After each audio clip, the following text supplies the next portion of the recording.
ఆంధ్రప్రదేశ్ రాష్ట్ర శాసనసభకి దాదాపుగా మార్చిలో ఎన్నికలు జరగబోతున్నాయి అనేటటువంటి ఒక సమాచారం అందినటువంటి నేపథ్యంలో బహుశా ఫిబ్రవరి ఆఖరి వారంలోనే నోటిఫికేషన్ రావచ్చు. మార్చి నుంచి మే వరకు అప్రతిహతంగా మొత్తం దేశంలో ఉండేటటువంటి 542 పార్లమెంటు సభ్యుల స్థానాలకి కూడా ఎన్నికలు జరుగుతున్నటువంటి నేపథ్యంలో తొలి దశలోనే ఆంధ్రప్రదేశ్ రాష్ట్రంలో అసెంబ్లీకి పార్లమెంటుకు కూడా ఎన్నికలు జరగబోతున్నాయనేటటువంటి సంకేతాలు కేంద్ర ఎన్నికల సంఘం నుంచి వచ్చినటువంటి నేపథ్యంలో ఇప్పటికే జగన్మోహన్ రెడ్డి గారు 2 విడతలుగా దాదాపుగా 35 మంది శాసనసభ్యులని అదే రకంగా పార్లమెంటు సభ్యుల్ని కూడా కొంతమందికి స్థానాలు మార్చినారు. కొంతమందికి టికెట్ మీకు రాదు అనేటటువంటి స్పష్టంగా వారికి తెలియజేసినటువంటి సందర్భంలో ఇంకా మిగిలినటువంటి నియోజకవర్గాల మార్పుల్లో కూడా 1-2 రోజుల్లో ఆ కార్యక్రమం అంతా కూడా కంప్లీట్ అయ్యి బహుశా పండగ తర్వాత ఉత్తరాయణ కాలం ఎప్పుడైతే ప్రవేశిస్తుందో అక్కడి నుంచి కూడా ఆంధ్రప్రదేశ్ రాజకీయాల్లో ఎన్నికల వేడి అనేటటువంటిది చాలా తీవ్రంగా ఉంటుందంటలో ఎక్కడా కూడా సందేహం లేదు.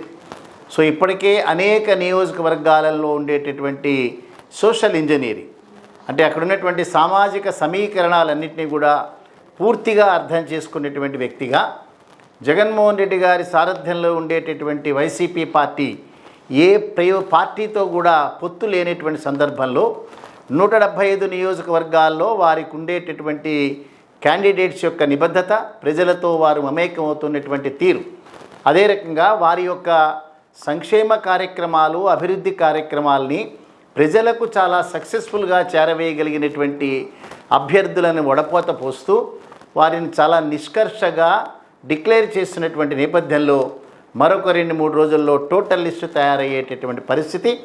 దానికి సంబంధించి ఆల్రెడీ మనం చిత్తూరు జిల్లాకు సంబంధించినటువంటి వాటి ఫైనలైజేషన్ మనం చెప్పాం. సో ఇవాళ అనంతపురం జిల్లాకు సంబంధించినటువంటి వైసీపీకి సంబంధించిన అభ్యర్థులు ఆల్మోస్ట్ ఫైనల్ అయినటువంటి సందర్భంలో మనకు వచ్చినటువంటి సమాచారం ప్రకారం మీ అందరి ఇన్ఫర్మేషన్ కోసం ఇక్కడ ఉన్నటువంటి కంబైన్డ్ అనంతపూర్ జిల్లాలో 14 నియోజకవర్గాల్లో ఏదైతే నియోజకవర్గాలు ఉన్నాయో ఆ నియోజకవర్గాల్లో సామాజిక సమీకరణాల యొక్క నేపథ్యంలో జగన్మోహన్ రెడ్డి గారు ఆల్రెడీ వాటిని డిసైడ్ చేసినారు. ఇవన్నీ కూడా ఇంకొక 1 or 2 డేస్లో డిక్లేర్ చేసేటటువంటి సందర్భంలో నియోజకవర్గాల వారీగా మీ అందరి దృష్టిలో కూడా వైసీపీకి సంబంధించినటువంటి అభ్యర్థుల వివరాలు మీకు తెలియజేస్తాం. అనంతపూర్ జిల్లాలో 2 పార్లమెంటు నియోజకవర్గాలు ఉన్నాయి. ఒకటి అనంతపూర్, రెండోది హిందూపూర్. సో అనంతపూర్ నియోజకవర్గం నుంచి మాలగుండ్ల శంకర నారాయణ అనేటటువంటి వారు పూర్వ ముఖ్యమంత్రిగా కూడా పనిచేసినారు జగన్మోహన్ రెడ్డి గారి ప్రభుత్వంలో. వారిని అనంతపురం నుంచి పార్లమెంటు సభ్యులుగా వెనుకబడిన కులాలకు సంబంధించినటువంటి శంకర నారాయణ గారిని పెట్టాలనేటటువంటిది నిర్ణయం ఆల్రెడీ తీసుకోవడం జరిగింది. రెండోది హిందూపూర్ నియోజకవర్గం నుంచి గుంతకల్ వాస్తవ్యురాలైనటువంటి జలధరాశి శాంత, వీరు కర్ణాటక రాష్ట్రంలో భారతీయ జనతా పార్టీకి సంబంధించినటువంటి పార్లమెంటు సభ్యురాలుగా చేసినటువంటి అనుభవం ఉంది. వీరు యాక్చువల్గా ఆంధ్రప్రదేశ్ గుంతకల్ వాటికి సంబంధించినటువంటి మహిళ. సో వివాహరీత్యా వారు కర్ణాటక రాష్ట్రానికి వెళ్ళినా కూడా తిరిగి హిందూపురం నుంచి వైసీపీ అభ్యర్థిగా కంటెస్ట్ చేయబోతున్నారు. వారి పేరు జలధరాశి శాంత. ఇక 14 నియోజకవర్గాలు వచ్చేటప్పటికి తప్పనిసరిగా నువ్వా నేనే అనేటటువంటి ఫైట్ అనంతపూర్లో జరుగుతున్నటువంటి సందర్భంలో బోయ సామాజిక వర్గం, వాల్మీకి సామాజిక వర్గాలకు సంబంధించినటువంటి వెనుకబడినటువంటి కులాలకు సంబంధించిన వ్యక్తులు అత్యంత ఎక్కువగా ఉండేటటువంటి నియోజకవర్గం. కొంత కర్ణాటక రాష్ట్రం యొక్క ఇన్ఫ్లుయెన్స్, అక్కడ ఉన్నటువంటి అలవాట్లు కానీ అక్కడ ఉండేటటువంటి ఆచారాలు కానీ అనంతపురం జిల్లా మీద కూడా ఉన్నటువంటి సందర్భంలో ఇక్కడ 2 సామాజిక వర్గాలు, రెడ్డి సామాజిక వర్గం, కమ్మ సామాజిక వర్గం, 2 కూడా ఆర్థిక పరంగా చాలా పటిష్టంగా ఉన్నటువంటి నేపథ్యంలో రేపు ఫైనాన్షియల్గా ఈ 2 వర్గాలు కూడా తప్పనిసరిగా మిగతా వారందరికీ సహాయం చేసే పరిస్థితి.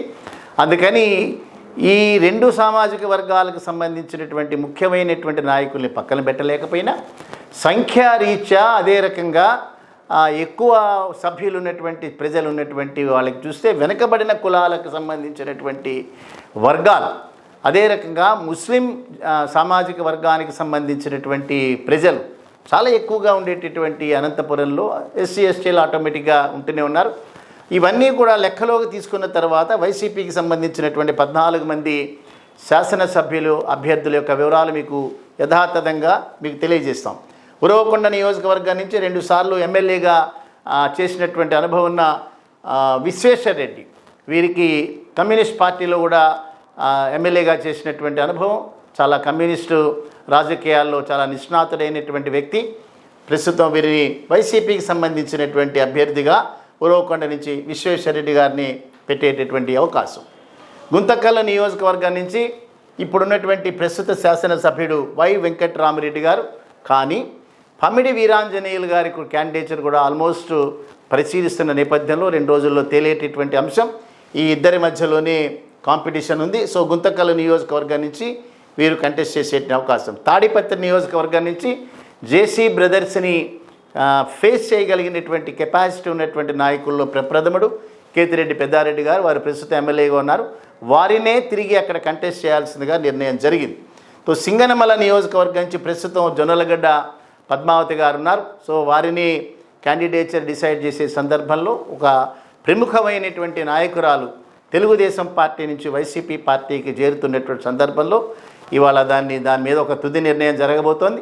ఆ నిర్ణయం జరిగినప్పుడు మాత్రమే మార్పు ఉంటుంది, కానీ అదర్వైజ్ జొన్నలగడ్డ పద్మావతి గారిని అక్కడి నుంచి కంటెస్ట్ చేసేటటువంటి నిర్ణయం జరిగింది. అనంతపూర్ నుంచి అనంత వెంకటరామరెడ్డి గారు ప్రస్తుతం వారు శాసనసభ్యులుగా ఉన్నారు. అక్కడ పార్లమెంటు సభ్యులుగా చేసినటువంటి అనుభవం ఉన్నటువంటి ఒక సీనియర్ రాజకీయ నాయకుడు. సో అనంతపురం నుంచి వారిని అనంత వెంకటరామరెడ్డి గారిని మళ్ళీ తిరిగి అక్కడ వైసీపీకి సంబంధించిన అభ్యర్థిగా నిర్ణయం జరిగింది.